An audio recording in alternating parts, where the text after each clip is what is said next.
Over the last few weeks, as we've seen COVID-19 really take a strong hold on both our economy and our society here in Canada, we've seen the federal government, like many governments around the world, start launching various types of programs in an effort to stem the economic damage from COVID-19 and to help people stay employed and stay liquid.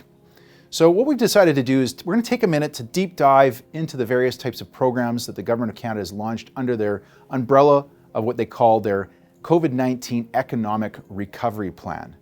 So we're going to go deep into each of these programs they've launched, talking about what they mean to business owners. This is a focus on businesses, both public companies and private companies, and some self-employed individuals. So let's go straight into it. I want to first start talking about the deferral of both payments, tax payments, and filings.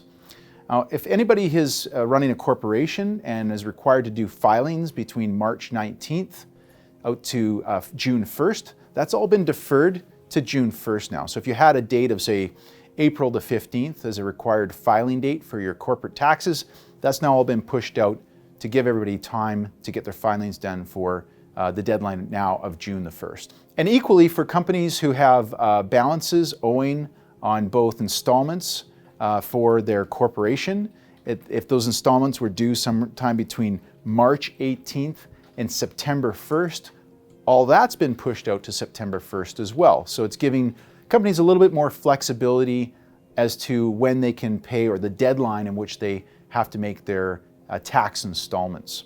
And all this comes with no interest or penalties. Deferral of HST and GST for those provinces that have some HST, some have just GST. Those payments, if you had payments due between the months of March, April, and May, that's also all been deferred now until June of 2020. The next part we're going to talk about is what the Government of Canada refers to as layoffs and rehiring. And the first one we're going to touch on has probably been one of the most sought after and discussed recovery programs or COVID-19 programs that the Government of Canada has launched. Now, it's called the Canada Emergency Wage Subsidy, or the CEWS. Now, when this first came out, the very first version of this was going to be a 25% wage subsidy for companies to encourage them not to lay off their employees. And very quickly, the federal government changed their tune on this and expanded this to a massive 75% wage subsidy.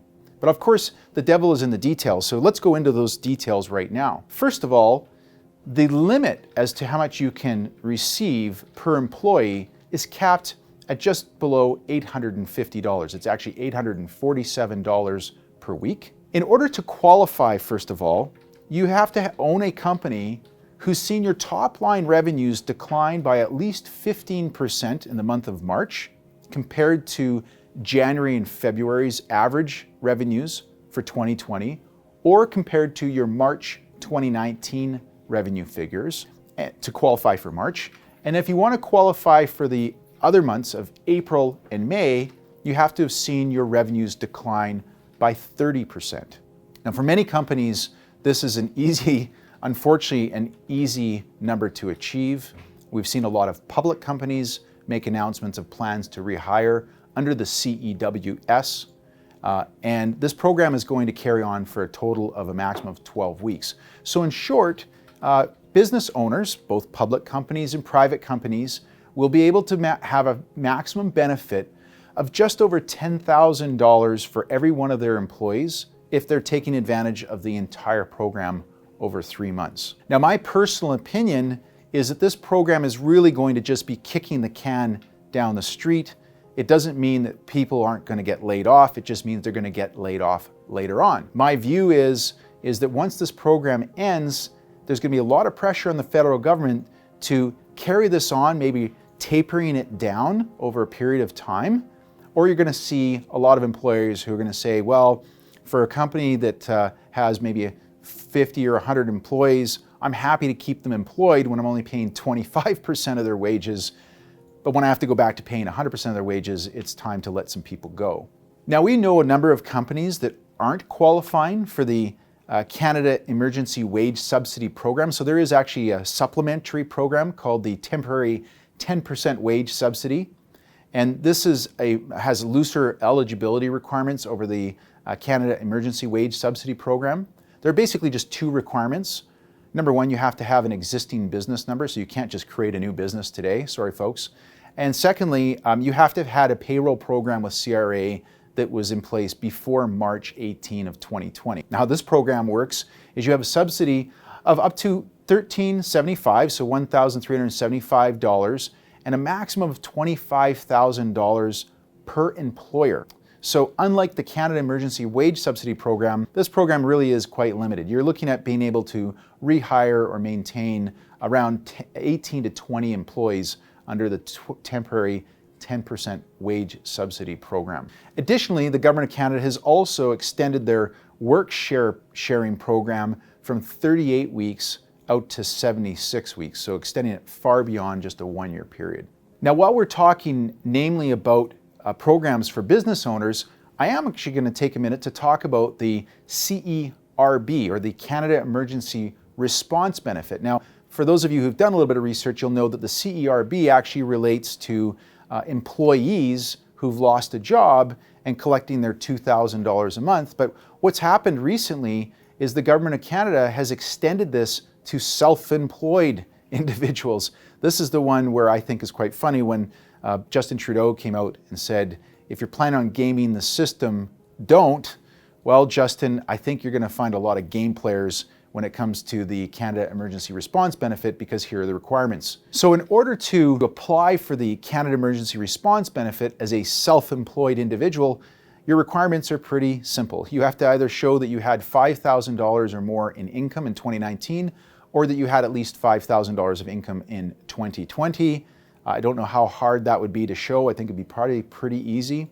And if you're a self-employed individual and you've lost your income because of COVID-19, you can make this application. It's very easy. It's right online.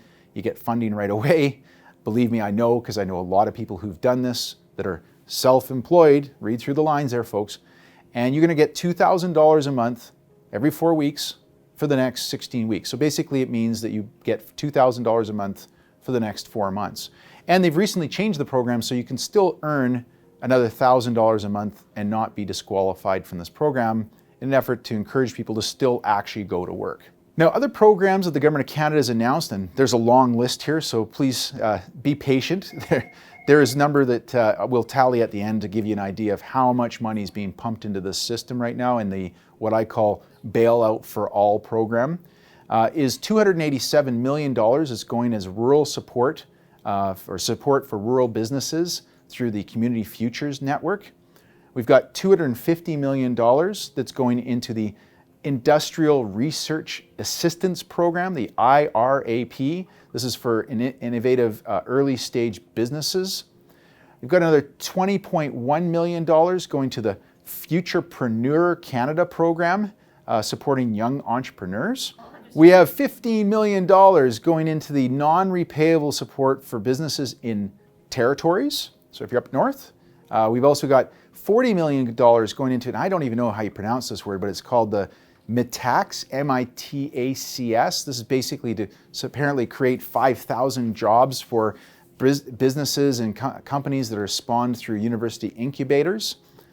And then the part I love the most, of course, is the $675 million that's being launched to CMEs, so small and medium-sized enterprises that don't qualify under these other regional development agencies. So if you can't qualify for any of those ones that we just laid out for you, don't worry, there's still another pot of $675 million sitting there waiting for you. The other big section of the COVID-19 emergency response plan by the federal government is what they refer to as access to credit. And there's some real interesting ones in here. So let's dive right into it. So the first one we're going to talk about is the CECRA. Okay, this is the Canada Emergency Commercial Rent Assistance Program. Now, the Canada Emergency Commercial Response Assistance Program involves the following. Okay, first of all, the Government of Canada has recognized that companies who are renting properties and are, let's think about hair salons, restaurants, toy shops, think of all the various types of both big and small businesses that are renting properties right now and have little to no income going on. So they just simply can't afford the rents that they've been used to paying. So the way this program works is the landlord has to be willing, first of all, to lower the rent by 75%. So let's do some simple math on this. If you're renting a property for $10,000 a month, your landlord has to be prepared to change your rent during this time of this program to $2,500. But of course, in order to ensure that that landlord can continue to make their mortgage payments, this is where this government program comes in. So this is where the CECRA comes in. The government of Canada says, well, what we'll do is we will give you a forgivable loan, so to speak, of 50% of that amount. So in a case of $10,000 of rent, we're going to give you $5,000 on top of the $2,500 you collect from your tenants. And what you're going to have to do as a landlord is give up 25% of your rent. Ultimately, that's what you're giving up. This is a forgivable loan for commercial property owners that covers basically 50% of the rent for the months of April, May, and June. So this program, in my view, will also, like other programs, need a tapering off period. I'm not sure what the government of Canada is planning to do at the end of June. I'm sure they probably don't know themselves. They're going to wait and see. But here's the problem. If rents go from $2,500 a month after 3 months back to $10,000, or even to $7,500 because the government of Canada has stopped paying their 50%, what do you think the chances are of these smaller businesses that are renting retail and commercial property are going to be able to do as far as paying that rent? So I do believe we are just kicking the can down the road, but maybe I'm wrong. Let's wait and see. It's important to note that this program is available for tenants who pay at less than $50,000 a month in rent and have seen a complete cease of their operations or experienced at least a 70% decline in their revenue. This is supposed to be up and running by mid-May, and as you see on the Government of Canada website, it says details will be announced soon. Translate, they're still putting this thing together. The last one is my favorite, partly because if you want to talk about gaming the system, this is the game for you. I know tons of companies that are taking advantage of this, even though they don't need the program. This is probably the most talked about access to credit program the Government of Canada has launched amongst the business community. And accessibility to this is very, very simple, and the terms are astonishing. This is basically a giveaway program. Here's how it works. It's the Canada Emergency Business Account, or the CEBA. Now to qualify, all you have to do is prove that you are a business who's paid at least $20,000 in payroll and up to $1.5 million in payroll in 2019. And if you do, you qualify for a $40,000 interest-free loan, of which $10,000 will be rescinded or forgiven with no tax implications as long as you pay back the other $30,000 by, get this, the date is December 31st, 2022. So even if you don't need the money, I don't see why you wouldn't simply apply for this program, take those proceeds, invest them in your business, invest them into a safe investment portfolio, knowing that you're going to get a 25% return by only having to return $30,000 in 2.5 years. Now, the other part that's really interesting about this program is that it's available to both private companies, but also public companies. So everybody can take advantage of it. I actually know businesses who've applied for this and literally got their funding in less than 24 hours. My main criticism with this program is similar to what's going on in the United States with their PPP, is that it's really been dominated by the big 6 banks. We know lots of credit unions who today still haven't been able to get this program in place with the federal government. So there's been a real favoritism towards the big 6 banks, which I think from a competitive perspective is very unfair. The other thing we don't know, of course, with the CEBA is how the banks and credit unions are actually going to get paid on this, if they're going to get paid at all. So the last part of this Canada Emergency Response Plan that I want to talk about is all the other big announcements that have big dollar numbers behind it. We're going to give you the total at the end so that you get to find out what you, the taxpayer, gets to pay back on this later on, and maybe your kids and even your grandkids. And this is under the section what they call support for sectors. There's not a lot of details, it's just sort of headline items to start, but the first one's on agriculture, aquaculture, agri-food, and fisheries. The Government of Canada is funding initially $50 million to help farmers, fish harvesters, and all other food production and food processing employers who can implement a 14-day isolation period for their employee. They're also going to provide $1,500 for every one of the employers who have a temporary foreign worker. So this plan exists for not just working Canadians, but also temporary foreign workers who are in our country today, helping in these various businesses. Of course, funding for this is conditional on maintaining a mandatory isolation facility. Next up is our Culture, Heritage and Sports, $500 million in an emergency support fund. No other details. How do you like that? Of course, the energy sector, who's contributed to Canada's economy for many decades, gets well, I'm not sure if you could say it, a whopping $1.72 billion, considering how much they've contributed to our economy for the last century. But our friends in Alberta, Saskatchewan, and BC are going to get $1.72 billion to clean up orphaned wells. In addition to that, there's going to be, of course, $750 million to help with new reduction of emissions, because this is still a very important theme for the federal government. Okay, are you ready for the final number? This number, okay, is before the CEWS, the TWS, the CERB, the CECRA, the CEBA, the credit and wage support.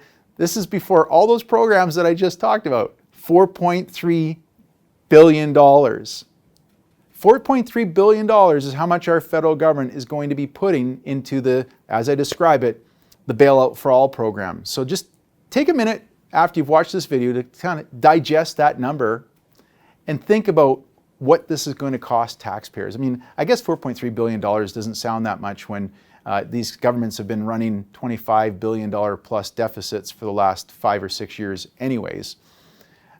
We are going to have more details as the information comes out. The last thing I want to leave with you is, look, if you're a business owner, if you're a part of a public company and you need assistance from us, we're happy to help. We'd love to dive into the details of how you can apply for these programs, because look, everybody else is putting their hand out for it, so you might as well too. We wish you the best of luck, the best in health, stay healthy, stay isolated, and we'll be back with you soon. Thank you.